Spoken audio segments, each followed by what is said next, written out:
Sam O'Reilly with the Fight Talk podcast. Myself today, joined with Kevin. Craig's off doing what Craig does, man. He's up getting pissed up in Scotland. It was his birthday, so we'll let him off. But do you know, it's a funny thing. We're on coffee today because when Craig's here, it's only alcohol allowed. He gets off the fucking train and goes, "What fucking booze we got? What we drinking?" So yeah, no, just coffee today. Me and Kev, joined by one and only Goodwin boy Sam Cox. How are we, Sam? Not bad, not bad. Got the black coffee. Dedication, mate. Dedication. In camp now, so me and Kev are having coffee and chocolate. Yeah. Fuck all that. Thank you, Sam. I basically brought them everything that I wanted to eat, so I can just smell it as they eat it. Got a couple of oranges myself. How we been, Kev? Yeah, I'm good, mate. Very good. Yeah, excited. A little while since you've been on. Obviously, we've been trying to find a space for you. Yeah, So- I only get invited now when Craig's not here. It's a bit out of order, if I'm honest. Well, you told me off camera you're going to start sponsoring Fight Talk. So when you'll get you on every week once you start sponsoring us, Kev. Money man Kevin, hey? Yeah, we'll talk about that. No, good to see you again, boys. Yeah, loads to talk about. Well, loads more about stuff that's happened outside the ring. There's only really one fight to touch on that I particularly care about. That was last night, Spence Peterson. Sam, did you watch it? I didn't. I've seen the highlights though. I will be honest. Same here. I didn't see the whole thing. But he is just something else, Spence. Special fighter. I think he's he doesn't look like a massive puncher, but I think just his accuracy and his speed just catches up with fighters. And yeah, what do you think's his best attribute? Because when you watch him, you don't think, wow, it's that key thing, hand speed or power. It seems to be everything. I think he just does the basics extremely well, and I think if any fighter can do that, I think they're going to go far, and I think he does them to the best ability out there. If he's going to watch a fighter and teach a fighter how to box, you'd probably show him Spence, really. What about you, Kev? What do you think of him? And how do you think he compares to the other welters? Because there ain't really that many around now, is there? No, there ain't many around now. What I like about him is his variation of punches. Punch into the body, punch to and it's relentless as well. He doesn't really stop. So I think that's a massive plus point for him. And last night against Peterson, obviously Peterson's older, but it was just a relentless punching that he just couldn't keep up with. He looks a stronger man as well, like Peterson. When you look at them together, and even when he fought Kell Brook, Kell looked like the bigger, stronger man, but it just shows you that you can't just look at. He must have a lot of core strength because he doesn't. He don't get thrown, and he doesn't look the biggest, does he? So you're right at all. Yeah, he breaks them down though, doesn't he? Yeah, that's what he does. He breaks them down well as well. How do we see? For me, it's Keith Thurman and Errol Spence is the only fight now to make. I mean, it seems like he's been avoiding it for a while though, Thurman. I say that we've also got Terence Crawford, haven't we? Because Crawford obviously vacated all of his belts. Yeah. So, is that a fight that could be made? Maybe, I don't know. I want to see Spence and Thurman. I don't know who else there really is out there, but I think that's the fight to be made. How would you see that going? Thurman's big, isn't he, at that weight? That's the thing. He's big at that weight. He's a very, very good boxer. But if you look at what Spence does, Spence breaks people down, doesn't he? Where Thurman sort of hits harder. So it'd be really interesting. Would he be able to catch Spence? I don't know. I think Spence is special, definitely. I think it's one of them of soaking up the early rounds from Thurman, because he does. I think he's a big puncher, and like you say, he is quite big. But I think if you look at even the fight between him and Kell Brook, the early rounds he didn't win. He kind of just stuck in there, held his ground, and then once he got his flow going and like you said, breaking down, coming from the body to the head, then I think he was out of the fight altogether, Kell Brook. So I think if he's gonna beat Thurman, I think he needs to soak up some early big punches, really. Yeah, that's a good fight. It's definitely a good fight. I'm looking forward to that if it gets made. Yeah, I mean, do you think when you see a fighter, and obviously his corner threw the towel in the end, Peterson. But, we said it earlier, he kind of looked like he was done at the end of the fifth, wasn't he? He was well done. They asked him at the end of the fifth what he wanted to do, and he sort of said, "I'll leave it down to you, but I'm a fighter." I like that though. I like that. You know, but it was. He could have easily gone and Rigondeaux route. No, but it weren't. It wasn't that. It was like, please get me out. It's up to you. But I like to fight. No, come on, mate. Come on. It's coming across as a. I want to stay in here, but really, all signs are telling you. It come across bad on telly. That's for sure. It come across bad. Would you prefer that? What the reason I bring it up is because I talk about Guillermo Rigondeaux, and he looked like he gave up at a point where he hadn't taken as much punishment as Peterson had. No. He was just out of ideas, and he kind of knew the way the fight was going. But my point was, Peterson looked a lot more hurt, and he decided to continue. Do you think that's... Sam, you'll know better than me. Obviously, you only want to know, you've only just started your pro career. But as a pro fighter, can you see a time where you think, you know what, he's too good for me, get me out of here? Or should you fight until you can no longer physically fight? As a boxer in general, professional or amateur, if a fight's not going your way and you really have no option of winning, I think the only way to go out is on your back. And I don't agree with any quitting or any this is injured or that is. Even if you're injured, I think do you think that could be going? Yeah, you don't really feel anything during the fight unless it's something extremely bad. But I think the only way to go is really on your back or let the referee take the decision out of your own hands. I think you, as a fighter, you are a fighter and your job is to fight and to entertain. And I think you're robbing the public as well, because at the end of the day they've come there to... I know it's not a bloodbath and you don't need to be half dead before you get out there, but at the end of the day I think you need to let the referee or your corner or even the fighter knock you out before I'll be stepping out the ring. That's my point of view. I won't be quitting. What I found funny about that fight last night, I think it was the end of the 6th. He walked back, literally threw his gloves up in the air, shrugged his shoulders, and just looked at his corner as if like, fuck, I don't know what to do. Like literally, it was that, and it was quite funny to watch it on telly. But and then it was stopped. Was it the 7th or the 8th? 8th, I think the towel. So the 8th, at the end of the 8th. Well, end of the 8th, yeah. And his cornerman was literally looking over at Spence, looked over at him, and just went, nah, enough's done. Yeah, so. Spence's special. You know, guys like O'Hara Davis with a Josh Taylor fight where he was clearly outclassed, Rigondeaux and Lomachenko. I mean, their case will be, I've saved myself for another day. You know, what you're saying, let the referee make the decision or get hurt. Maybe that takes time off your life, certainly your career that you don't necessarily need. I guess it's a difficult one, isn't it? I say you're right, and they are probably right in thinking that. I've been brought up in boxing, and that's just the way that I've always trained, or even like spars. Like I box for West Ham, and some of the spars down there are worse than some of the fights I've had. And if you even look remotely like you want to be out of there, they'll just tell you get out of the gym. It's just that is just how I've been brought up into boxing. But I think if you look at, on the other hand, these fighters that have give up, if you look at someone like Chudinov when he boxed Groves, there was no way of him winning the fight, and he actually got hit for a minute and a half straight.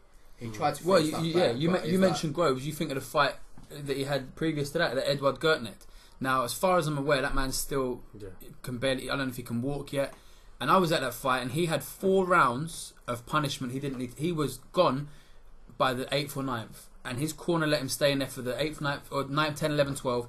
Getting his head fucking punched in, and now look. Yeah, no. It's a really difficult one, isn't it? Like, I also think it's the different stages of your career as well. Because I think when you're in it early and you've had a few fights, I think you don't want to pull out at that stage. You look at someone like Peterson, who's taken a lot of punishment over the years. So he took a lot of money as well. But he also probably knows when he's done. Do you know what I mean? He probably knows his body and I think, after, how many's he had now? 38, 39 fights, something like that. He's had about that, he's nearly had 40 fights. I think he knows when he's done, and he weren't winning it.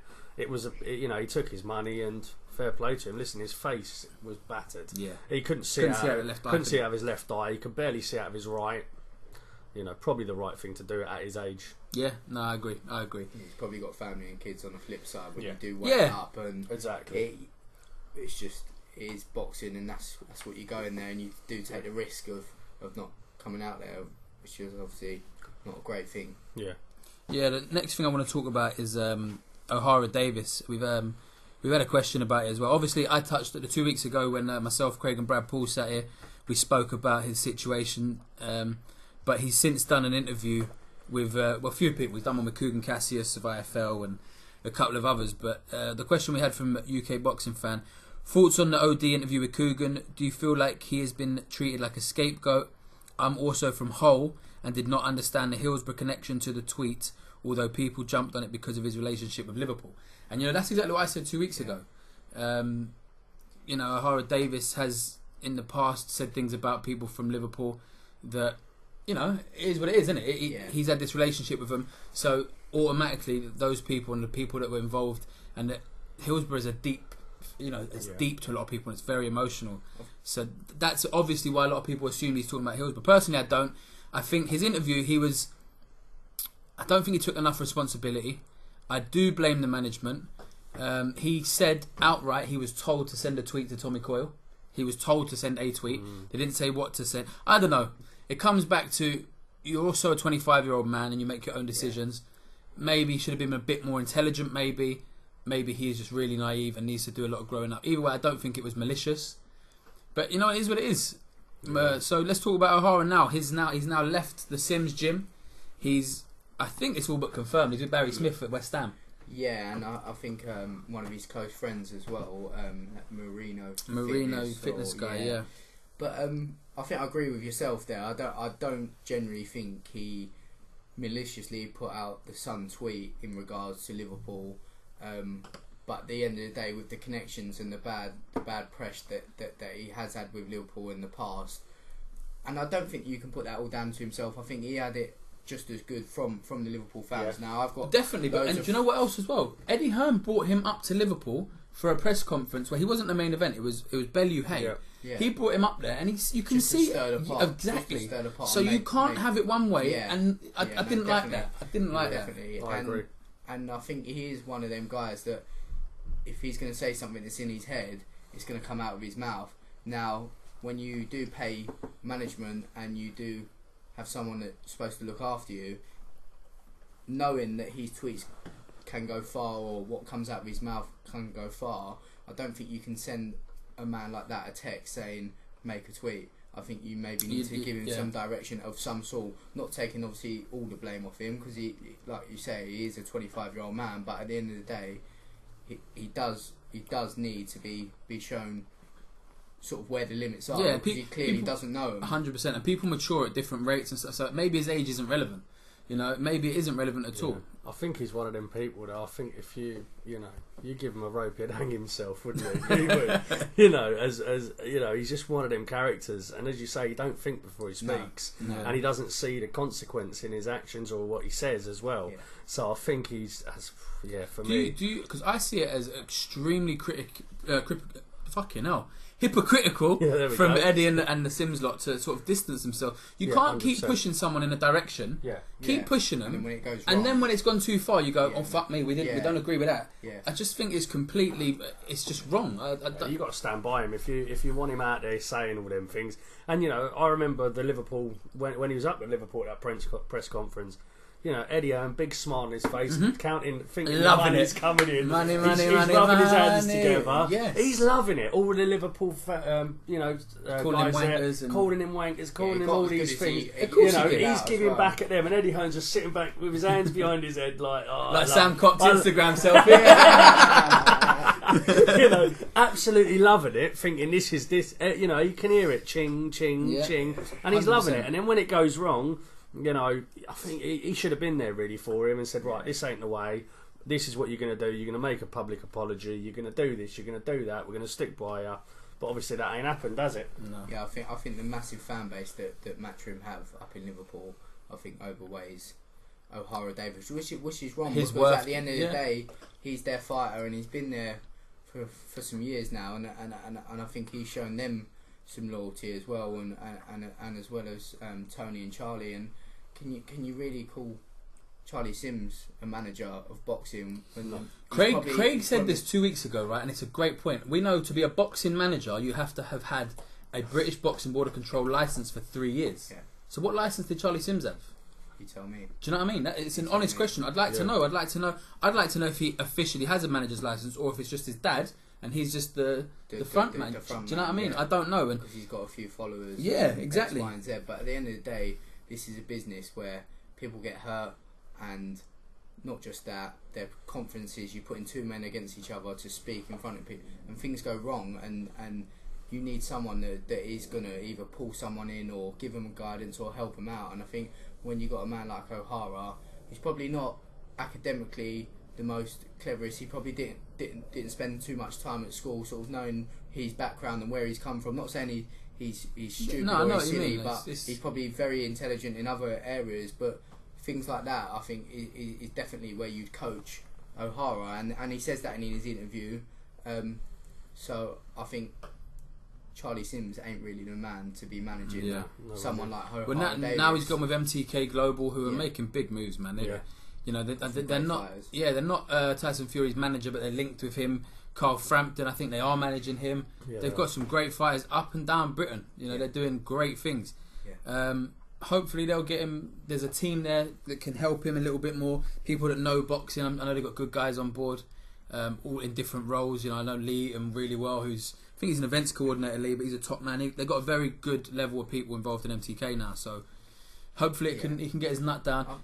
I think like his originality with his tweets and his social media, I don't think that needs to stop at all. But I think before he does post something that he may think would be controversial, to send it to someone in the MTK team just to read over and make sure he's not putting his foot in it. Yeah. But I wouldn't take his personality out of it, because that's what's made him. To be honest, that's where it's put what's put all the money in his pocket, and that is social media. So for people like Eddie to tend to come off social media, I think it's ridiculous. It's a way of life now, isn't it? Social media, not my life, but other people's, isn't it? You're a hermit, yeah. Yeah, I don't think I could sell the tickets without social media. Really? It's just that's where most of it. Obviously, friends and family is different. They're always going to be there. But even just the friends and family, having them on social media, it just reminds them. Yeah. That you are fighting, that you are training. So we spoke about it in depth with all you. But obviously, we're a small hall podcast, so we can see completely the effect it has on boys. Brad said it himself, but people forget O'Hara came from the small hall. He was a small hall, and his social media is the reason he got paid 110 grand for Josh Taylor fight. You know what I mean? He's made these fights through social media, as he said. So well, I've got a lot of respect for him to come from Hackney, from nothing, to be getting 110 grand fights. That is headline in the Channel 5 show. Yeah, it's an achievement itself. It is, and to get that off the back of social media just shows you how powerful it is. How can you take that away from a fighter? Definitely. Just he's got to be a little bit less naive now and start be a bit fucking more intelligent. And I like what he said. I'm not going to play the villain anymore. I'm going to let my boxing can do the promoting. Yeah. And he was a bit coy about his promoter. He's one talented motherfucker, isn't he? He is, he really one is. Strong bastard. That's what he is. But he's talented as well. Do you know what I mean? He hits hard. Yeah, he hits hard. I told everyone to silence their phones, and I didn't silence my own. Fucking hell. That's a schoolboy error. Whoops. Proper professionals here. But he was a bit coy about who's going to promote him. I mean, I've heard a few things. I have as well. I think there is a few sort of rumours out there. Box Nation. Also, I think he's got options abroad. Someone told me that he got a phone call from Top Rank.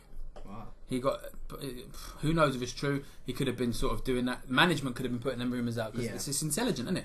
Yeah, but it just ups your price, don't it? Of course it does. So. And I said it 2 weeks ago. I believe any other promoter will have him now except her. 100%. And I believe he's signed with Warren. Maybe not signed, but I believe that's where he's going. And I think he's going to be fighting April time. I think the most likely would be Warren. Yeah, it's the only other big platform out there, isn't it? Yeah, BT Sport are a massive platform. He goes to Channel 5 now, is he, after what happened last time? Don't expect to see O'Hara on Cyclone shows. I can't imagine that. So, it's the only one there for him, and good luck to him in the future, definitely. Now I'm going to move on. I want to talk about, not so much AJ Parker, the fight itself, because that's going to be spoken about to death, I guess, in the next few months when the fight comes up. But I want to talk about a fight that's being spoken about, and I believe it's probably going to go ahead. David Price and Povetkin on the AJ and Parker bill. Sam, I want you to tell me first what you think of this fight, because I know you have some sort of relationship with David, family ties and stuff. And David's a friend of the family for many years. He's obviously from Liverpool, but the old man used to be an international referee, and when he was on the England squad many moons ago, I used to go down sort of with the England squad, and he was always quite nice to me, looked after me, and actually spoke to someone who knows him really, really well, and he was on the train with him, and he asked about myself the other day. But they also said that he took the Povetkin fight, and I think he's just going to give it 100%, give it a crack at the whip, and obviously if he wins it, then obviously he's back in the game. But it is a fight that he could well lose as well, so it could be the end of the career or the start of it again. So yeah. I see. Kev, what do you think when you heard this fight was about to be made? What were your initial thoughts? Well, I thought Price had retired after he got knocked out by Christian Hammer. If I'm honest, He with fought on an MTK show, didn't he? Didn't you know that? Yeah, I know, but I thought when I say retire, I mean I thought he'd just stopped all the big. I just didn't think he would come back. So fair play to him getting his name out there again. But Price was always one of them guys that I really wanted to do well. He was a nice guy. I thought, watched a lot of his early fights, watched a lot of him, chatting away and stuff, and I wanted him to do well. For such a big lad, it worries me that he can't take a punch. Because when he gets hit, he just and his engine's awful as well. They're two things I thought he would have been able to, well, maybe not his chin, but his engine definitely. I thought he would have corrected, but when I heard about it, I sort of thought, there should be better fighters that could fight Povetkin over here. Dillian Whyte even would be What, you'd prefer to see Dillian against Povetkin? I think that's a great fight. You don't like Dillian and Brown? We're getting onto that. But yeah, that for me is a great fight. But before that would have been announced, if Povetkin was there as a, Povetkin's been in world champion fights and stuff like that, I think, and he's a huge name as well. He's a bigger name than Lucas Brown, definitely. I think that would have been a better fight. Even Chisora, someone like that, and I know Chisora was awful in his last fight, but listen, fair play to Price, and I hope he wins. I really do. I want him to have another run, if he sorted out the issues he's had. Yeah, my initial thinking was why, because David's been extremely vocal in the past about being beaten by drugs cheats. He got knocked out clean by Tepper, who failed a drugs test. He got beat twice off Thompson. Failed drug test. So I thought he will never go near someone again who has had history of drug test failures. And then he fights Povetkin, who has... I don't know the ins and outs of the man's drug story, and there's a lot of people that still believe he's innocent. But he's linked with drugs. I don't know, it's very strange to me. I think for Price, I think this is sort of last chance to live as such. I think he's just got to grab anything that's given to him, really. He's a big name, and I think he needs to get either back on the scene or retire, and I think this one just puts him right in the mix if he does win. Listen, if he can win this fight, he's definitely in the mix. Yeah. And it sounds ridiculous, but I honestly believe, the Parker's team are talking about Joshua's knockdowns and stuff, and David Price has been brought up in the press conference and stuff about he dropped Joshua a few years ago, and that kind of given him a little bit of a, they had him on Sky Sports News just talking about that he dropped Joshua for. It's crazy. So being associated to him may keep his name relevant. Yep. And mate, if he can win, he's a massive puncher though, Price. Yeah, huge. He's a massive puncher. He does punch really hard, and sort of even back in the amateur days, sort of growing up watching him and watching sort of mostly England boxing as such, he was probably one of the best talents in the English boxing squad at the time. He was knocking guys left, right, and centre and keeping people like Tyson Fury off the podium squad. So he was. So do you think his failings, I'll say, do you think they are mental? Because that was David Coldwell's touched on it. Then he's no longer with David Coldwell. But it wasn't Lennox Lewis in his corner as well, or managing him and training him at one stage. I remember he was with him. I don't think he was with him. Number 2. I think he was in there like training him and helping him through the camp and all that. And he said. He's just not there. Really? Mentally. I didn't know that. He was there. He was there through the whole second Tony Thompson fight, and he even got up halfway through one of the rounds and stood up on the ropes and was like, "What are you doing? Come on, we've been training this," and like was giving it to him. And he just said he's just there was nothing there for him, mentally. I mean, he's a British. Was he British and European or British and Commonwealth champion? He was. Yeah. Mate, he was very good. He achieved more than a lot. It's the same argument I have about Audley Harrison. Yeah. But there's also levels, Sam, and you know that. And there is levels. He looked amazing, knocking out, Audley Harrison and knocking out, a few of the British guys. He knocked out a few. He knocked out quite a few of the British guys. Sam Sexton, You know, he done him as well, didn't he? Quite Yeah. quickly. You know, he looked amazing. Then he stepped up against someone, Tony Thompson, and you thought that he'll beat Tony Thompson. And then you know what happened. He was though. He was well outboxing him. And Yeah, I was he at, was. I was at Yeah. the fight. I was front row as it goes. Was that in Aintree? Was that in? Yeah, it was in the dog. Racetrack, in the hall. Yeah, the racetrack. Yeah, Aintree. Yeah, it was I Aintree. there, Yeah. I was there. No, he was with beating my him dad up. front row. He Yeah, was beating And he him got up. clipped above the ear, and he just did a funny and dance, just- and he never. That was, But I think Demons after that really ruined has and they are like, I don't care who you have in your corner and how good someone is. I think if you can't get them out your head, The mental game is a massive it is. part. I think Also, it's probably one of the biggest parts. He is a big lad, isn't he? But There's a lot of him to move about. He just has no engine. I think up to 4 rounds I'll go. I was going to say 5, but I don't think so. I think up to 3 or 4. I think he's as dangerous as anyone. I really do. I think That's he's why I as think he's dangerous such as a good anyone. amateur, probably. But as soon as he goes past that 4th round, he just seems to have nothing. You know, look at Hammer. He was beating up Hammer. You know, That was for on the me. Eubank bill last Yeah, year. he wasn't was it? beating him up. He was. I thought, yeah, he's going to win this. I was getting behind him, and then all of a sudden, one big shot, and I think it was in about the 6th or 5th or 6th round, and that was it. He was finished. Then he's, you know, literally slumping around, over the hanging ropes on, and, holding over the rope. You know, I just thought, Jesus, what has happened to this geezer? But listen, you know, I do wish him all the best. I'd love him to win. Can't see it. I agree. Exactly the same for me. Sam touched on him a little bit there. It's a guy we've heard his name a lot more recently. Tyson Fury. I've been hesitant to talk in too much detail about him, but now he's officially got his license back. Yeah. Officially cleared by UCAD. I think that's great for boxing. And we're led to believe he's going to fight in April time. Yeah. For Frank Warren shows. Yeah. What do you think? I think it's great for boxing. I think you need this man in boxing. He's such a big personality. I think he pulls the whole world in just from his conferences. I think he's an amazing boxer, and a lot of boxing fans will hate me for saying it, but I think I think if his well head's right, conditioned. if his head's, I think even forget the conditioning, forget the fitness. If his head's right and he's in the right place and he's in the same place as when he boxed Klitschko, then I think he beats Anthony Joshua.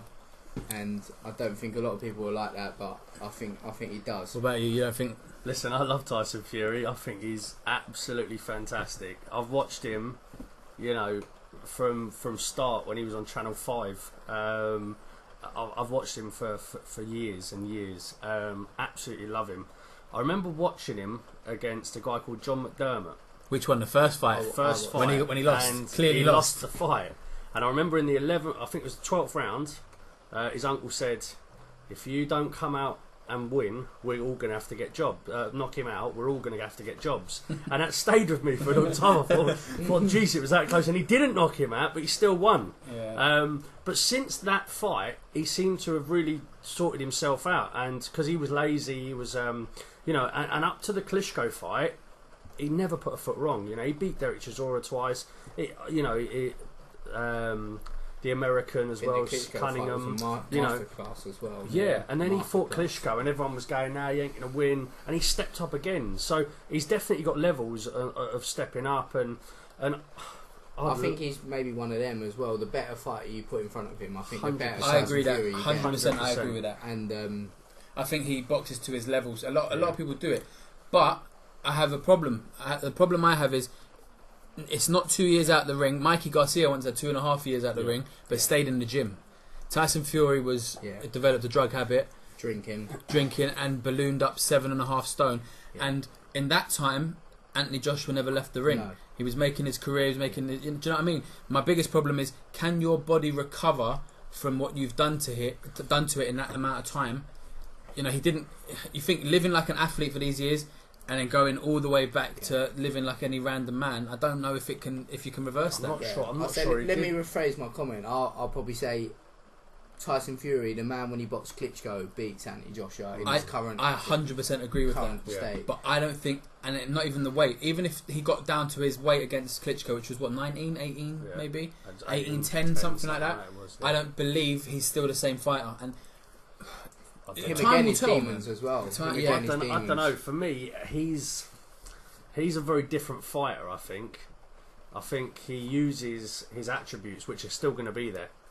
Yeah. You know, his height, awkwardness, his his reach, range. his awkwardness, his But he's quick just frustrated. feet, his quick feet. I think him and AJ, I think he'll be down 2 or 3 times, but I still think he'll win the fight. I think he'll dominate AJ. I think he'll frustrate AJ, where he's throwing definitely. massive shots and missing. But you think he could get dropped? But I think he'll get dropped a couple of times, but I still think he'll win the fight. And I don't know if he'll win by knockout because it doesn't punch. It doesn't have that one punch knockout power. But I think he'll frustrate Anthony Joshua and make him look really, really bad. I think Tyson Fury wins. I agree with you, Sam. Depends when, mate. I think the other thing that he does as well, I think he brings out the side of AJ that you saw against Dillian Whyte. I think with the conferences, I don't care how Anthony Joshua tries to be cooperative about it. I think once you put them two together, he will pull anything from everywhere. He's got the knowledge in his head is ridiculous, and the things he must store in his head, he just comes out with things that no one knows and they're true. And he studied, and the other thing is he is a studier of boxing. If you ask him anything about boxing, he knows the ins and outs of it, and I think he'll just pull Joshua apart in the conferences and wind him up. And I think when he comes out, Joshua will be like a ball in a china shop, and I think trying to knock his head off, and I think that's where he just frustrates the life out of him. But like you're saying, 2 years out of the ring, long time. Like you're saying, he wasn't in the gym at all, No. and it's a lot to come back at heavyweight, and he is getting on as well now. So himself, I think he's got to come back in 30, April. isn't he? He's got he's 29, 28, Yeah, 29. tipping He's 30. got to have 2 fights, I think, till before we can see what he's really got. Yeah. You know, that's the truth. He might be out in April. Can he shift all that weight by April? I think he'll come back and be exactly the same. Yeah. I really do. Yeah, I have no doubt I hope about so. it. I really fucking I have hope no so. doubt about it. I think he'll come back slim, trim, quick-footed, awkward as a motherfucker. I think he's going to come back. I think and, even a fat Tyson Fury is quick-footed. yeah, that's the It's thing. just- yeah, he it's is- weird, you he know. is that- You saw him, in the ring, and he had a massive gut on him, Yeah. and he's still bouncing around there like he was, I you think know. That's also- fine for a 1 minute Instagram video. No, I Yeah, know. I know what you're yeah. saying. I know what you're saying. But listen, when that weight goes I off, should know about his that. feet are going to be quicker. But no, but the other thing with him is that he is like you're saying, him fat, still being quick. And if you look at him to watch as a boxer, he doesn't look great. But I think he's one of them fighters. Once you're in there with him, it's Yeah. like, oh my god, what is this in front of me? I Well, can't work it out. That's what Derek Chisora said, Yeah. wasn't it? He goes. Even when I Doesn't fought him the look first great. time, I thought the second time I'm going to have him. Yeah. And he was a completely different Yeah. boxer again. He Yeah. fought that You whole know. fight southpaw. Yeah, the the whole whole fight fight southpaw. southpaw. And in the end, Don Charles had to pull Derek Chisora out, Yeah. which we hadn't seen before. And that's what I like about him. He has so many different aspects to his. He's a to his world-class boxing. boxer. Yeah. Like, he can box. 100%. But he can do anything. So unorthodox as well. It's just Yeah. like Most people go in there with A or B game plan. That geezer's got C, D, I E, think he F. decides when he gets in the Full ring. out. Yeah. You know, he's ready to rock and roll, isn't he? No, Whatever he's way amazing, it comes. mate. He's amazing, and a lot of people have very short memories. People that are just solely AJ fans. I've said it many a time. I think they're both great for boxing. Yeah, I really do. 100%. And Yeah. I think it's a fight I'd love to see happen. Ideally, I'd like to see Tyson not have gone through what he's gone through, Yeah, so we I can agree really with you. judge it. But it's there, isn't it? It's what's happened, and even the way he's been treated now, how long it's gone on. oh, for, that I was think- terrible, mate. Yeah, I know, listen, shocking. drug taking in any sense is wrong and it shouldn't be in the sport, but at the end of the day, he didn't take an enhancing drug which was going to make him a better boxer. If anything, it was going to make his career worse. He obviously deserved a ban and he deserved what was done to him, but the extent that it was took to, and you look at how quick other fighters come back from it. Luis I just think Ortiz it's is fighting what, 6 March months? 3rd. Was It's it 6 six months. Literally It's unbelievable, ridiculous. mate. So yeah, Yeah, no, it's it's And, crazy. and was he enhancing or? I think it was, yeah. Yeah. I believe it was. And surely that's got to be worse than. Who knows, mate? There's a lot of shit that goes on with politics in boxing and Yeah. drug tests and UCAD and all these other people, but And a lot of it we don't even know about. A lot Do of you it know we'll what I mean? never know. We know what they want us to know. Yeah. You never know anything about it, do you? 100%, 100%. Let's talk about some other fights that have been announced this week briefly. Dillian Whyte, Lucas Brown. Great fight. Loving it. Absolutely loving it. Two mad characters, aren't Yeah. they? They're absolutely insane. But also they're, you know, it's a weird one to try and judge because Brown has got this amazing knockout power. Dillian doesn't necessarily. Dillion's got the work rate where Brown's lazy. So it's whatever way it goes. I think Dillion's got. We all don't know Dillion's got a chin. Not sure about Brown's chin. He's been down a few times. But yeah, it's an epic fight, isn't it? And the press conference was great, wasn't it? I know there was a few things brought out that probably shouldn't have. Him being called a tattooed penis and Dillian Whyte being an orangutan. It's probably not the right things to come out, but made for great viewing. Really did.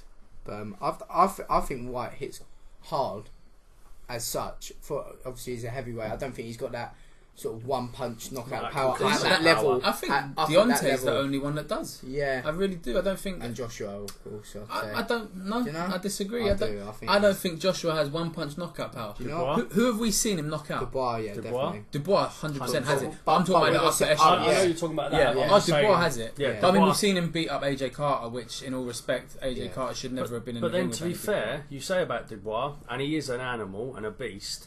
But we thought that about Price in the early 8 years exactly. as well. So he was knocking people over in one round as well. So you never know. You never know. Right. But for me, right now, there's only one big, and that's Deontay Wilder. I don't believe Anthony Joshua is at all. Yeah. I think he's got a great 1-2, and it wears you down. Who has he ever knocked out cold?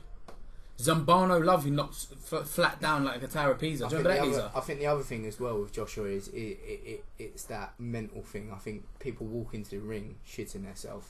Yeah. I think you look at him aesthetically, and he's like a fucking Greek god. Like he's like a bigger Sam Cox. Yeah, basically he's like me, but 6 foot, and I'm 3 foot nothing. A little bit darker. Yeah, that's it. Yeah, but if I have I don't know. Yeah, I don't know. I'm looking at him, mate. He's been on that tan bed, that's for sure. Couple more sunbeds, and I'll be there with you, Josh. I just need to stretch myself out, and then hopefully make 6 foot, and we can get it on. But going back to Dillian Whyte, I actually shared a room with him. I boxed Essex vs Jersey, and he is a great character. He's a bundle of laughs. He actually boxed a guy out there with a really, really good record. And I think it was 21 seconds it lasted. But it was. I think he's a really nice geezer. He's obviously entertaining. Yeah. He brings a lot to the sport himself. And once I don't want to tell him I done it, but I'm gonna have to now, because I've said it. But we got some crabs from down the beach and threw him in his bed. He woke up. I think he slept with them for about 2 hours before he even realised. He woke up and went fucking berserk. Nearly smashed the whole hotel up. Oh, shit! And we led him to believe that they got through the window and crawled in there because no one wanted to own up to it. But it was me and my mate. And I'm gonna text him straight after this. Sam Cox told me to put crabs in your bed. Don't tell him. That's hilarious. No, it's a good fight, man. It's a good fight. Yeah, I'm looking forward to it. The thing with Dillian, like, I'm probably a bit biased because I like him. I think he's a nice bloke. Like he says some shit, but he knows how to sell himself, man. Yeah. He's also his own manager. You know that he manages himself, so there's no manager fee. So he looks after himself. Sometimes he does some shit, but he's in a place now where he's looking after himself. You want him in a press conference, didn't you? Yeah, he's got the perfect dancing partner here, though, isn't he? Him and Brown. Yeah, him and Brown is just it's kicked off already. I'm surprised they didn't put that on AJ Parker. They've made that's headline in its own show the week before in London. Okay. So I thought it would go on an AJ bill.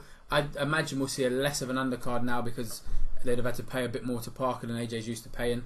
He kind of makes unbelievable money now, and they pay as little as they can, I'd imagine. So probably why they got would you want to see Whyte? Why they got pricey, and bless him, he's took a bag of chips and a fucking Savalo, isn't he?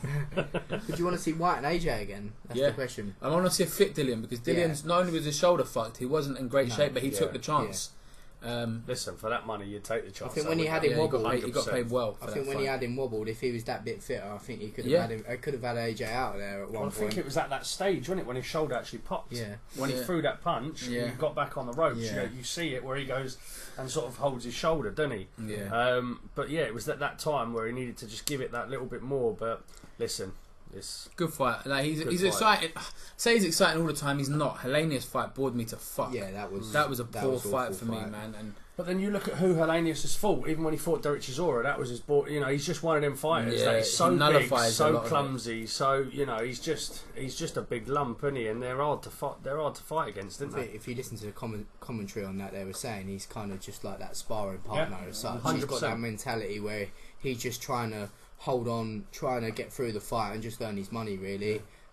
You know, look at when Parker fought his sparring partner. That was awful as well, wasn't it? Oh mate, that Romanian geezer. Do you know what I mean? They were sharing a room on the Monday and had a fight on the Saturday. They got a cab together, didn't they? Yeah. You know, it's unreal. just, shocking. Yeah, but the other one I want to talk about, which is a fight that not only did I not see it coming, I can't get my fucking head around it. Billy Joe Saunders. I mean, I said when we spoke about this, Billy Joe Saunders is going to defend against Martin Murray, and we were texting about it, and I said the only thing, obviously, Canelo Golovkin 2 is tied up now. Is assumed. I think it's about to be confirmed for the 5th of May, which means he needs a fight in the middle, of course. But Martin Murray, swear down, where did that come from, bruv?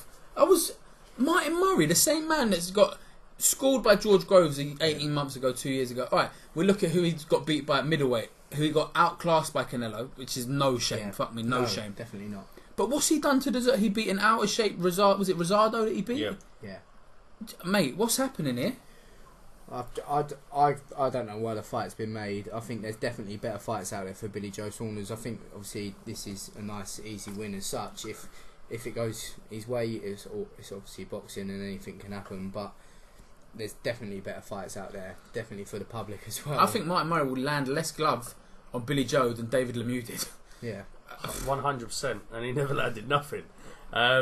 You text me like early hours of the morning. You're probably working. I was upset, and it woke me up. Yeah, I was fuming, and I rolled over and was like, "What the fuck?" I had to look it up, and it was true. You thought I was winding you up? I thought you were winding me up. I thought you were just annoying me to wake me up, if I'm honest with you. And I couldn't believe it myself. Another one who, Martin Murray, I thought he'd disappeared, if I'm honest with you. I thought after Groves, I thought he'd just gone and that was it. But it's a mad one, isn't it? Because with Groves, he was at Super. That was Super middle, yeah. You know, and he said the reason why I'm stepping up, and he had a few fights before that, I think, at Super. Yeah, he said the reason why I'm stepping up is because I can't make the weight anymore. All of a sudden, he's all right now. Yeah, well, I don't know if it was he couldn't make the weight. He got a good paycheck to make the weight. Listen, it's going to be a good paycheck, isn't it? Probably, I think he ran out of ideas at middleweight first time round because he got beat convincingly. Who did he fight? He got beat. Martinez, where he was unlucky. Yeah, he was unlucky against Martinez. I think he won. There was another fight where I think it was either Sturm or Abraham, and one of them, I can't get his box rec up, Kev. But anyway, he had a fight where I thought he was really unlucky, and he was very much in my head like Matthew Macklin. Could have been a world champ. Martinez. Was that the one I'm thinking of where I thought he won it? But he was very unlucky not to get it. But that was a few years ago now. Yeah. Then he tried super middle. And he fought someone who, bearing in mind, wasn't world champion at the time. George Groves wasn't world champ. He was on the hunt for the world title, and he got beat convincingly. So he's dropped back down to middle. Yeah, so he lost to Sergio Martinez, Golovkin. Yeah. And Sergio Martinez was in 2013. Yeah, so you're talking 5 years ago. And then 2015, he lost to Arthur Abraham. Yeah. And then 2016, George Groves. So who was his fight last year? One fight, wasn't it Rosado? Yeah, he fought Rosado. Yeah. He won that on a majority decision. Yeah. But he also fought a guy... 5 months later, Arman Torishiang knocked him out in the 4th round. So at least he's had a knockout, one knockout in the last few years. Well, there you go. So I mean, if that gets you a title fight quality, I wasn't even sure. Obviously, he's in the top 10 because he's got the. Well, it could be top 15, but WBO I don't know, mate. Very strange. Billy Joe should outclass him, as he did David Lemieux, who's much better than Martin Murray. He's probably the best Billy Joe that you've probably ever seen as well. He's in the it's best It's like a stay busy fight for Billy Joe. Yeah. So, stranger things have happened. Caleb Truax was a Cape busy fight for James DeGale, and look what happened there. Yeah. Stranger things. To be fair, on BoxRec, he is ranked 2nd in Britain and 9th in the world. Bloody hell. So it's mad, isn't it? It's absolutely insane. Strange fight to me because I thought Martin Murray was Eddie Hearn. I don't think he is. I think he just fought on Eddie's shows. But yeah, that's again, they're announcing on Thursday where that's going to be. I'm led to believe that's at the O2. It might change, things change like that, but I think 14th of April, and I'm here in the O2 Arena, and you'd imagine if they can get it over the line, they get O'Hara Davis, and maybe Tyson Fury on that. Imagine that. Yeah, that'd be a good show for Warren, wouldn't it? Good show. Be an interesting press conference. Definitely. You'd have some Some interesting, but and Billy Joe's always a bit of a fucking loon at press conference, isn't he? He's just Could you imagine that? well. Billy Joe and Tyson Fury. And O'Hara Davis. And O'Hara Davis. Oh my God. Quality. We're now going to move on to some questions sent in by everyone on Twitter. So thank you very much for those people that sent in questions. First one is for Sam. Is fighting at the Olympic Stadium for a title high on your list of what you would like for your career, or was your dream for it to be at the Boleyn? So what I said was, you meant the other Sam.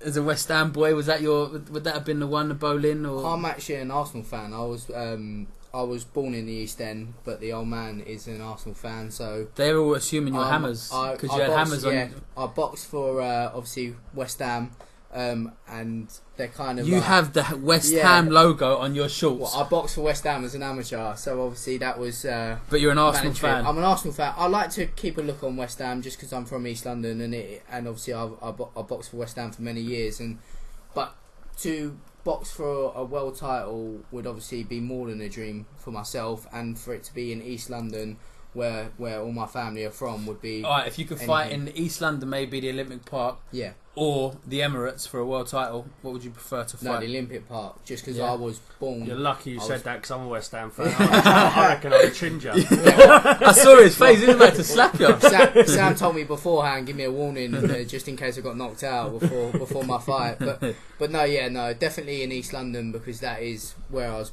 sort of born and the whole family are from. So we spoke about this earlier. Kevin Campion, who's the head of boxing at Goodwin Boxing, he wants to know why every one of your Instagram stories has a photo of you, your hand behind your head, beautiful little pout, tensing that fucking ab as much as you can do it. Go on, tell me a little bit about your posing. Sam. So these kind of photos only come in camp when their body's looking good and the sunbeds are rife.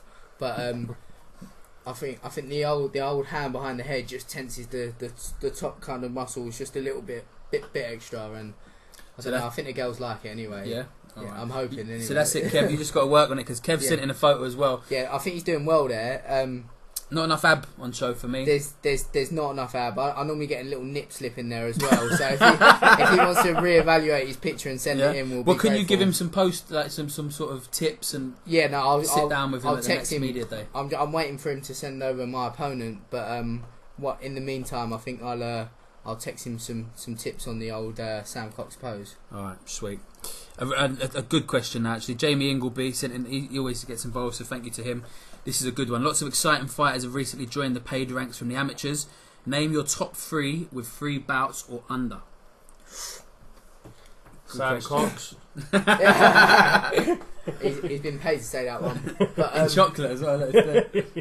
I like Harvey Horn. Oh, definitely.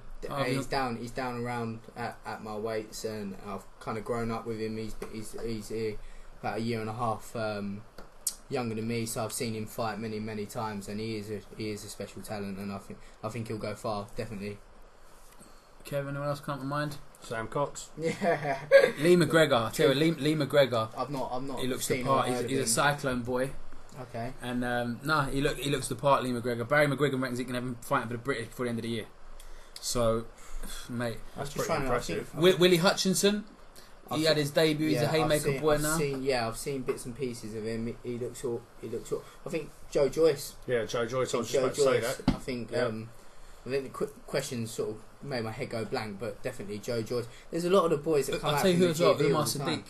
Umar Sadiq signed with Frank Warren. Yes. He was a rep. I think he was repped in box for Nigeria previously. He did. Yeah, he went over with the Nigerian team and tried to qualify through the Olympics that way.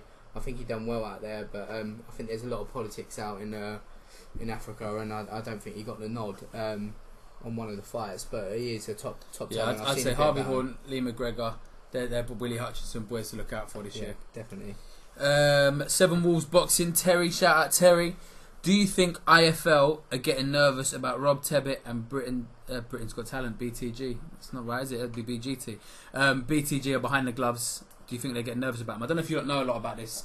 I don't know, I'll be honest. Basically, Rob Tebbit, top boy, got on with him really well. He works for Behind the Gloves now. It was Michelle Joy Phelps' channel, and he started doing some amazing work. Like, he had to sit down with what's his name? Fucking Dave Higgins from Duco when he got off the plane. Done some great interviews. Frank Warren now phones him rather than Kugan Cassius to do his in-depths. Wow. So he's definitely breathing down their neck, and there's a lot of things going on behind the scenes that obviously he tells me about, but I can't go into. But I 100% think that they're getting nervous for two simple reasons. First of all, he actually cares about the content, the quality of it and stuff, where they just kind of churn it out as much as they can because their numbers are superb.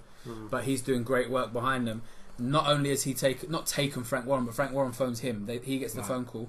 But also, the other day, Lucas Brown got off the plane and Kugan went straight to him, which I've never seen him do before. So I kind of think it was like a little making sure he stayed a step ahead. Yeah, I might be wrong. Listen, Kugan, they're number one IFL, there's no doubt. But I believe that they keep an eye on their competition, and mate, Rob's doing some great work. So shout out to Rob. What else we got? Fucking hell, that's a hard question as well, Terry. Why doesn't the rest of London punch its weight when it comes to producing boxers? So I said the rest of London, as in where? What part were you talking about? And he said East London and Essex. So why is the rest of London far behind? So what, they're saying that East London and Essex is creating the best. I think if you have a look at East London and Essex itself, you have a lot of fighters that come to East London and Essex to box because you've got some of the best clubs in the country. You've got Repton, West Ham, Newham, which was a great club. You got obviously Peacock Gym. I think they're just the best gyms with the best trainers around, and I think you got a lot of people that ain't even from East London or Essex that box out of them areas, and with regards to a lot of Essex boxers, they come into East London to train. You have got good gyms around the country, but a lot of the time what happens with these boys is they'll start like a producer's gym as such, like a smaller gym, not a big name, and they may win a national title or get to a final, and then they'll move to Repton because they think they're the next best thing, or to West Ham, and it's not really fair on the clubs that do produce these boxers just to move on like that. But that's just the way it works, I think. In northwest London, obviously Finchley boxing club's pretty decent as well. They've had quite a few. I don't think there's many coming through now, if I'm honest. But because they've come out. Good question, isn't it? They've come out of London ABA and they've joined. And this is the other thing with amateur boxing. They've really split it up. And they're a part of the alliance now, which they can't enter boxers into London ABA. Then boxers can't go into the GB squad as obviously all amateur boxers. That's where their aim is to go. So why would they have split up?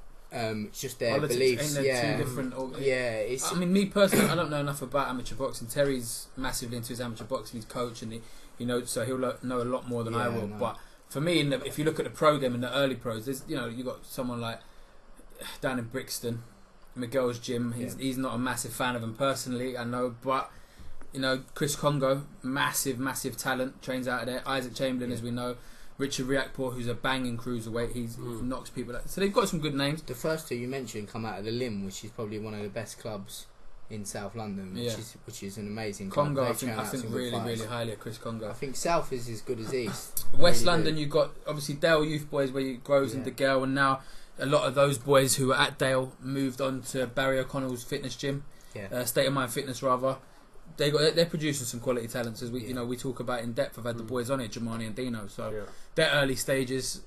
So time will tell of how successful they really are. Yeah. But so it's a good question. Maybe is London ahead of the rest of the country if we were to expand? If we look at the boxers produced up north is pretty good. You're looking at areas of sort of Manchester wise, Newcastle, Sunderland. A lot of the actual GB boys are from the northern areas. I think obviously they always meet in the fight. You always meet sort of a northerner in the final if you're from London, and that's normally get yourself out of London and you normally make it to a final or a semi-final, and then you really see who's the best, sort of north and south really. Couple more questions, last two. If given the choice, would Sam choose to fight for the British title for say 50 grand, or for a WBA international for say 55 grand? So nowadays, has the British title become less important You and me looked up earlier British heavyweight champions, and no one's defended it for 7 years. Yeah. A lot of them just relinquish it. So for me, British title is everything. I'm quite a realistic person, and my aim in boxing, my world title is a British title. That is anything after that is a bonus. I think at my weight, if you won a British title, you'd get a world title shot anyway. I think a couple more fights, but British title is my world title, and if I did win it, I'd want to defend it 3 times, and I'd want to hold on to the belt. But I'd definitely take slightly less money, and I box for the British title. I'm a true boxing fan. I've come through the amateurs. I'm actually the world's youngest referee as well of amateur boxing, and I love everything about boxing. I think the British title is like the holy grail for me, and that would be the be on and end all for me, really. And the final question: which boxer is the least deserving British champion since the year 2000? Now, mate, question. that is a Horrible harsh question. That's Terry again from the 7. Do you know what? I forgot to mention that last question was from Paul Altai. He sent that in too, so thanks for that, Paul. Yeah, it's a difficult one. As you look through and you think who's undeserving British champions, it's difficult, isn't it? Because there's guys that may have got a shot at times where they shouldn't have. Who sent that question in? This is from Terry again, the 7 Wolves Boxing. They do the New Age Boxing. If I ever podcast. win a British title, we'll just say it was me. We'll just say it was me. But to be honest, as I've turned pro and looking to turn pro, I've really got into professional boxing. But I think the history of professional boxing, I'm not the greatest at. I studied amateur boxing, and that was my life for so many years. So I'm going to let you boys answer this one. Kev, you gave a name earlier. There was a heavyweight called Michael Holden. He lost as many as he won, and he won it and then got knocked out, I think, by Danny Williams. So yeah, he was pretty awful, mate. Awful. Yeah, I'll go with that. I agree with you because there we go. You ain't got a clue. I ain't got a fucking Just pick a name and go with it. What Kev said. Yeah. No, it's a good. Mate, that would take some sitting down. You'd have to sit down and look at guys. That's one that just springs to mind. Yeah. So. No, it's a good fucking question. Now let's talk about you. We've moved on. I think we're done with most of the questions. There's 1 or 2 others. Who's going to get the most drunk tonight? Waiting to watch Spence Peterson, but that's all. I'm in camp, so no drink for me. No drink for you. Let's talk about you. Yeah. 1-0. Yeah. Made your debut July last year. July, yeah. Fucking good memory, ain't I? Yeah. That's because I think I pretty much made it the main event and had everybody there, and we pumped as many people into your cause as we could.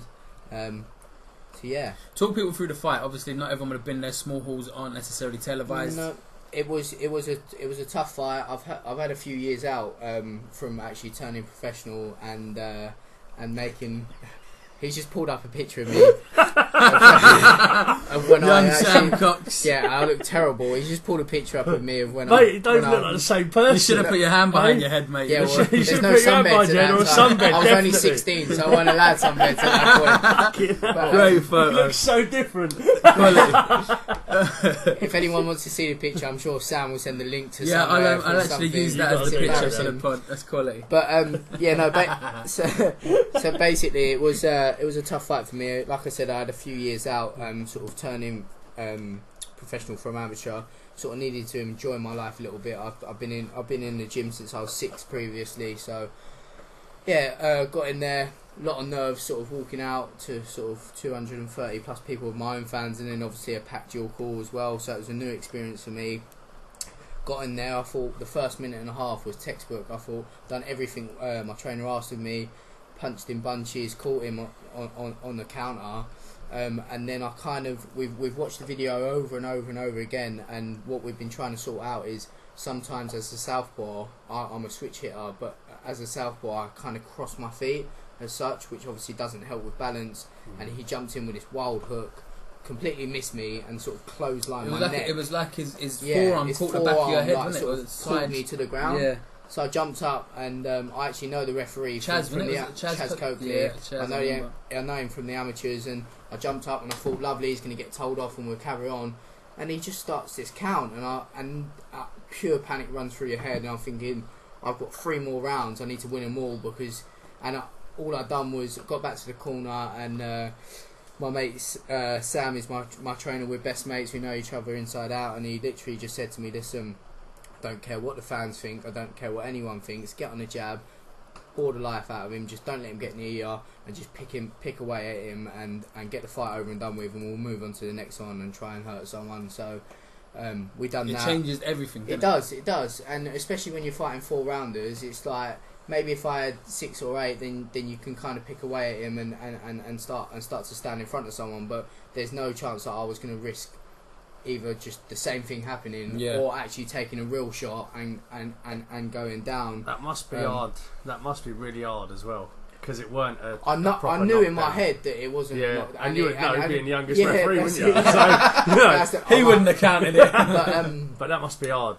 It was, but credit to Chaz, he had a split second to decide, and I did actually have a chat with him after, and he did apologise for the count. But don't get me wrong, to get 4 solid rounds in against a journeyman who's been in with everyone, sort of former world champions, and someone actually chasing a world title now is Paul Butler, and he's been in with him twice. So he is an experienced man, and to get 4 rounds and to get up off the canvas and still win a fight, I think that gave me more experience than getting in there and blowing someone out in 2 rounds. Yeah, 100%. And we'll move on to the next one. I was supposed to fight again in November. I had a slight injury to my knee, and I only ever want to get in that ring 100%. So we're out in March the 10th now, and then looking to be televised in May. So big things coming, hopefully. Big things coming. So I know you want to be realistic. Yeah. You're young man. How old are you? 23. 23 is I nothing. look about 12 though. You look about 12. I mean, you look about 9 in that picture with your fucking dicky bow tie on as a referee. But we'll let you off. No, it's a different. A lot of guys will move at different paces. Yeah. Some guys they want to rush. Some don't. Talk to me about your ideal career path for the next, I don't know, 3 years. What's the goals? Obviously, I don't need to rush. I'm still young. I'm still in full-time work. I earn a good living, which I can't give up for the boxing until that overtakes it. But to be honest, at my weight and where the rate that my weight sort of throws up title opportunities, I can see myself winning a title or 2 maybe in 2019, sort of get this year unbeaten, 3 or 4 fights out of the way, then sort of start knocking on the door for, say, Southern areas or English titles, and work my way up through the ranks. Obviously, like I said, I'm not going to rush, I'm not going to push fights. I'm just going to let my journey take its course, but I've got great management behind me, great people around me, so they'll obviously advise me in the right way to go. But like I said, I'm in full-time work. I don't need to be jumping into fights that are gonna risk anything. Yeah, to my definitely. career right now. So I mean, you said it. We spoke about it a bit off camera. What is it? Off mic? I don't know. Earlier. Something. Off saying, yeah. You're not 100% convinced of where you'll be for title fights. You're going to sort of mess about the next few months, seeing how low you can get comfortably. Yeah. Because obviously you do same day weigh-ins, don't you? Yeah. So at the minute, I'm boxing as a bantamweight. My debut was at bantamweight. In March we're boxing at bantamweight. But I've actually got 2 camps to go through now for May. So this one I've got a week off, and then I go straight back into camp. And we're going to look at making Superfly for the one in May, just to see how comfortable and how well I perform. What's the difference in pounds? Weight. Is that about £4 difference? There's not a lot in it at all. No. But when I boxed my debut, I actually weighed in the morning Superfly on the day. But what I done was, obviously, because it was same day weighing, I wanted to be light so that I could have breakfast, refuel, and makes sense. If it was the day before, I can not drink water the day before, and I can go and hit the scales, and I'll make Superfly easy, and then I've got a day to refuel. But we didn't want to take no risks, so we done it that way. Your camp, you spoke about Sam, innit? Sam Bazina, yeah. Sam Bazina's your trainer. Yeah. How does that, your friends? Yes. Is there ever a point where you look at it and say, maybe a friend as my trainer isn't great? Because you see guys where sometimes they want to be out of their comfort zone. They want to be trained by someone they don't know. Sometimes they like to come up with guys that they've been with for years. But what was your story, and why with Sam? I completely understand where you're coming from, but I think the moment I step through that door at West Ham, we're no longer mates. He tells me what to do. I get on with it. he also knows the ins and outs of everything. Me and him know each other so well that he knows when I'm not feeling great, or when he needs to push me that bit extra, or he's just got and like, he is young, but he's been in the coaching game since he was 16. He's now 24, so he knows his stuff. He's been there, done it himself as an amateur, won national titles, boxed for England.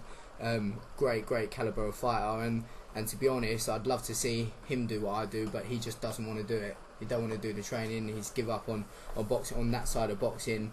I think it comes down to your character as well. You have to give him the respect. He is your coach. Definitely. Sometimes you've got to shut your mouth and do as you're told. Definitely. And that's the way we work. But I just think it's a great relationship, and as I've always said, if I can't win a British title with him, then I won't win it with anyone. I think he is the man for the job. And yeah, there are trainers out there that can probably show me new or different things, but I just think we work so well together.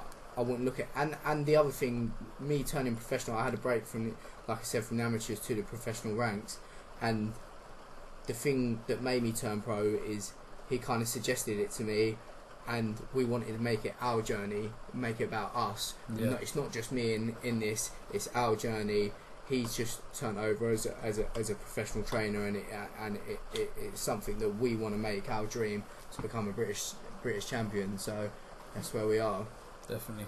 March 10th out next. Yeah. I was going to say, where can people get you? I mean, everyone in the world knows you get on the Instagram. Yeah.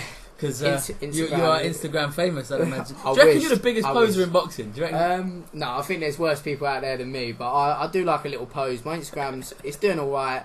I have got a Twitter. I don't really use it. I need to get on it more. If you drop a follow, I'll follow back and try and build Sam that profile. with double M in it. Sam Yeah. M Cox, I think it's double X as well. We'll have to confirm. We'll confirm it.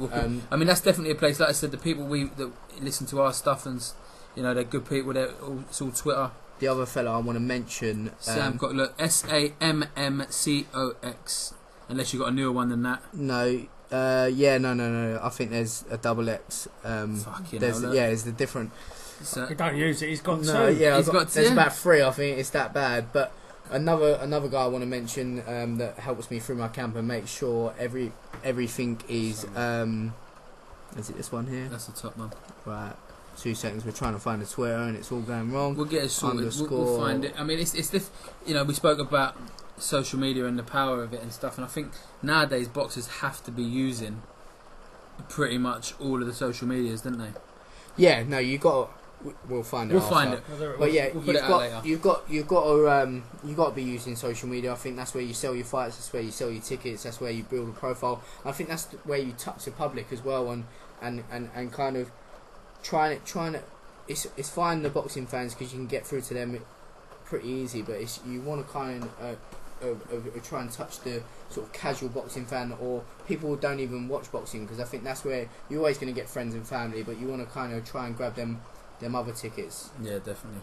You was about to shout out to people that help you, sponsors and stuff. Yeah, so big main help, and I've actually been doing a double session with him today, is Brody Cousins. He's Brody Cousin Fitness. You can find him on all social media platforms, but he takes me on from about 10 to 8 weeks. Camp twice a week. I go and see him. He does all my strength and conditioning. Go to a great gym, Fitness First in Highbury, where got amazing facilities, spa facilities, swimming pool, and it just helps out with my camp with regards to training and relaxing as well. So he's a great help. And then obviously I've got sponsors as such as the meal team that they provide me with food throughout my whole camp. That's 10 meals a week, every single week, and I can't thank them enough. And obviously Power Day, who I work for, they're massive in boxing themselves. They sponsor a lot of boxing.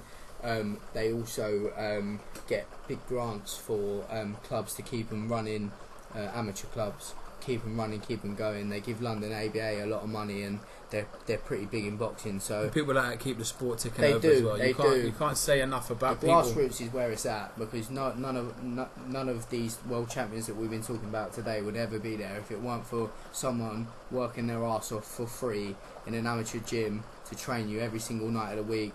And yeah, definitely 100%. There's people that the unsung heroes as such, definitely. man. There's a lot of people.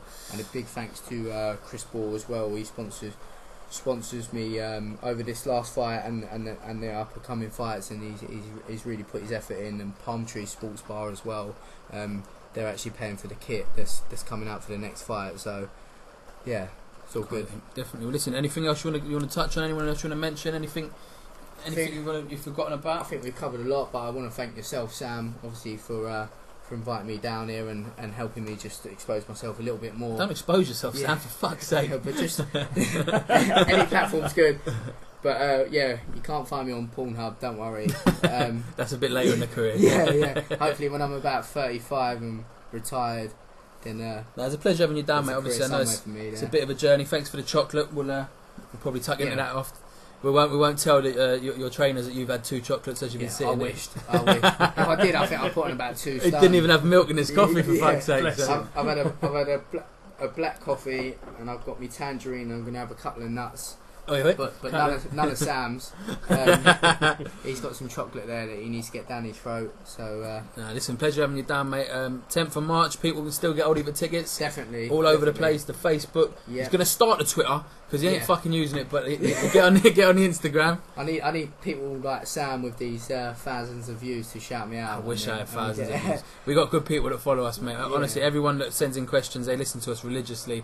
Great people, Paul Ty, Rob Martin, Rob Cass, fucking Jamie Ingleby, everyone that listens to our stuff is because they're good people and they understand that we want to help small hall boxers. That's why we're here. So, yeah, mate, all of them. Thank you to every one of them. Kev, mate, you came down, you took us for dinner.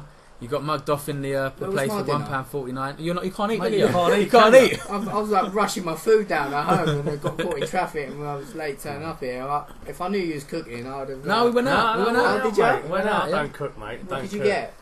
Where was it? It's some brewers, like a brewer's thing. It's a pub grub, isn't it? Pub grub. It's yeah, alright. Definitely can't have that. You can't have that. No, you mate. can't have that. You want to see the size of the Sundays, mate. Yeah. You want to see the size of the Sundays? Yeah, don't be They're telling the me room, that. yeah. I'm craving You them. definitely wouldn't have made weight, I'm telling you. Well, we've got on the March the 11th, Brad Pauls is going to come back and he's going to bring pasties and cider to celebrate. Well, you're going to have to come and bring some sundaes. I'm bringing 2 pizzas, 2 or 3, and they're for myself as well. So no touching them. And I think every takeaway that I can order will be in this place. We're going to have a party March 11th. Yeah, all the boys definitely. fighting. Kev, thank you very much for coming down. It's a pleasure, mate. You're a perfect substitute for the Scotsman. I stayed away from the alcohol. You know, we've had a laugh. It's all good. Yeah, I think that's it. Oh, just quickly, over the next couple of months, I've got some really, really good guests lined up as well. Not all of them good looking as Sam Cox, but they'll do. They try. Some quality guests coming up. Thank every one of you for listening to our shit. And if you're still listening now, you know, then it means a lot to us. And if you're looking at my Instagram, Photoshop is great. This has been the Fight Talk podcast.